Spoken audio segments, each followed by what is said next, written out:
नमस्कार, मेरा नाम है साजिब और आप देखना शुरू कर चुके हैं नेक्स्ट 9 न्यूज पॉलिटिकल बाइट। देखिए, यहाँ पर झारखंड की सियासत एक बार फिर से गर्मा गई है। क्यों गर्मा गई है, इसके पीछे भी बड़ा कारण है। दरअसल झारखंड का एक कूचा सा शहर है गोड्डा, जी हाँ, जहां से लोकसभा सांसद है निशिकांत दुबे और वहां से विधायक हैं अमित मंडल। दोनों ही भगवा दारे खेमे से ताल्लुक रखते हैं। वहीं गोड्डा लोकसभा में एक विधानसभा आता है पोड़ैया हाट से लगातार 5 बार विधायक रह चुके हैं प्रदीप यादव को लेकर के ही आज की खबर है। इस वजह से आज उनका नाम लाना काफी ज्यादा आवश्यक है। अब देखिए कि पोड़ैया हाट विधानसभा से प्रदीप यादव लगातार 5 बार चुनाव जीतते हुए आ रहे हैं।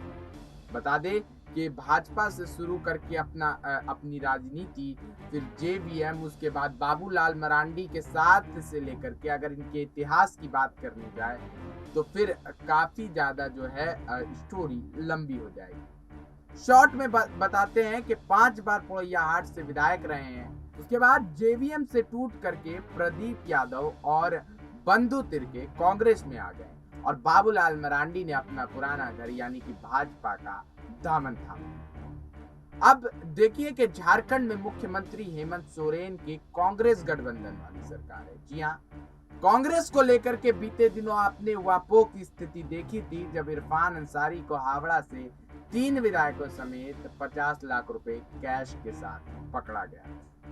उसके बाद से चर्चा ये हो रही थी कि इन तीनों ने सरकार गिराने की पटकथा लिखी थी। इन तीनों विधायकों का जो नाम था, एक था यहाँ पर जो है इरफान अंसारी, दूसरा राजेश कच्छप और तीसरा नमन विकसल कंगारी। इन 3 विधायकों को यहाँ पर जो है पकड़ा गया था। हालांकि अब ये विधायक जो है वापस आते हैं। अब यहाँ पर देखिए कि विधायक जो हैं अनूप सिंह, कांग्रेस के विधायक हैं झारखंड के, उनको लेकर के, और अब देखिए कि झारखंड में 8-9 कांग्रेस के विधायकों पर छापेमारी पड़ रही है, वो भी इनकम टैक्स।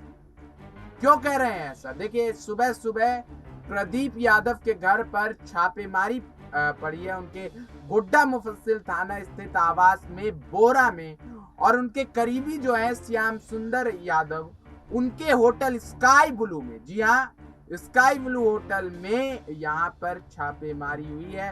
उनके बोरा स्थित आवास पे भी छापेमारी हुई, उनके रांची स्थित आवास में भी छापेमारी हुई, उनके निजी सचिव के घर पर भी छापेमारी। दरअसल गोड्डा की जब बात हम कर रहे हैं तो फिर अडानी को हम नहीं भूल सकते। गोड्डा में अडानी कई सारी उमंगे लेकर के आए। हालांकि शुरुआती दौर में प्रदीप यादव इसका विरोध करते नजर आए थे, लेकिन फिर प्रदीप यादव को भी किसी तरीके से शांत करा दिया गया। अब देखिए, जब अडानी बन करके तैयार हुआ तो फिर वहां जो है, वहां के स्थानीय युवाओं को रोजगार नहीं मिल रहा था।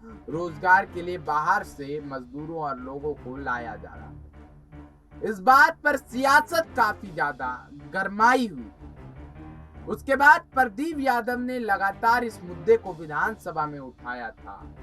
ईसीएल और अडानी जैसी कंपनियों में स्थानीय युवाओं को 70 से 75% रोजगार मिले, इस मुद्दे को प्रदीप यादव ने उठाया था और इसके कागजात जो हैं, ये यानी कि ये मुद्दा जो है ये पास हो गया था और विधायक प्रदीप यादव ने कल ही इसको लेकर के सरकार को घेरते नजर आए। बता दें कि झारखंड के मुख्यमंत्री हेमंत सोरेन को यहाँ पर ईडी ने समन जारी किया है, तो उसके बाद भी सियासत काफी ज्यादा गर्मा गई थी और कल ही विधायक प्रदीप यादव जो है, जिस तरीके से अडानी के खिलाफ उन्होंने बिगुल फूंका था और फैसला उनके पक्ष में आ गया, उसके बाद से ही कहीं ना कहीं सियासत में खलबली मच गई थी। और एक रात बीती और सुबह देखिए प्रदीप यादव के घर पर इनकम टैक्स की छापेमारी पड़ी। प्रदीप यादव की जब बात कर रहे हैं तो निशिकांत दुबे को हरगिज भी नहीं भूल सकते, क्योंकि यहाँ पर देखिए कि निशिकांत दुबे जो है गोड्डा लोकसभा के सांसद हैं और प्रदीप यादव से इनका 36 का आंकड़ा काफी ज्यादा मशहूर है। चाहे 8 अप्रैल को रेलवे का उद्घाटन ही क्यों ना हो, इन दोनों की लड़ाई ही क्यों ना हो, झारखंड की सियासत में ये काफी ज्यादा चर्चा लगता है।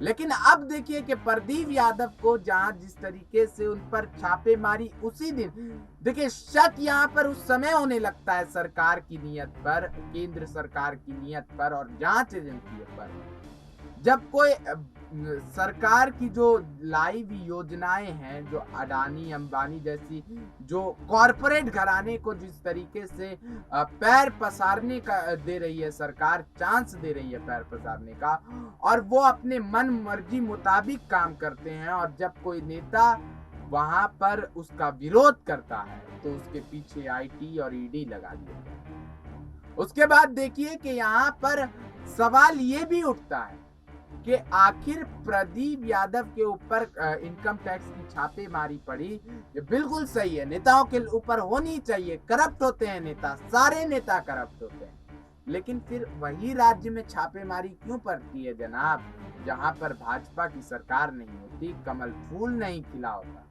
सिर्फ वही छापेमारी की। जब तक बिहार में कमल फूल खिला हुआ था तब तक जो है बिहार में ईडी सीबीआई नहीं पहुंच रही, लेकिन बिहार में जैसे ही कमल फूल टूटा तो देखिए कि ईडी सीबीआई पहुंच गई। झारखंड के आदिवासी मुख्यमंत्री को शायद भगवाधारी खेमा बर्दाश्त नहीं कर पा रहा।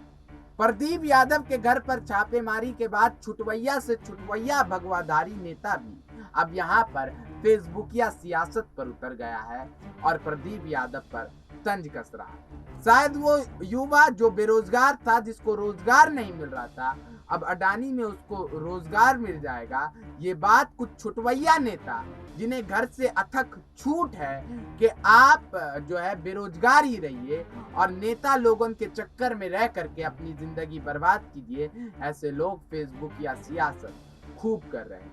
लेकिन प्रदीप यादव ने जो 75% रोजगार का मुद्दा उठाया था वो वाकई सराहनीय था और इसकी सराहना हो रही है। लेकिन एक तरफ जहां दूसरे ही दिन यहाँ पर इनकम टैक्स छापेमारी करने के लिए पहुंच गया है, इसको लेकर के केंद्र सरकार की आलोचना भी होते ही जा रही है। तो फिलहाल इस रिपोर्ट में इतना ही था, तब तक के लिए बने रहिए और देखते रहिए नेक्स्ट 9 न्यूज़ पॉलिटिकल बात।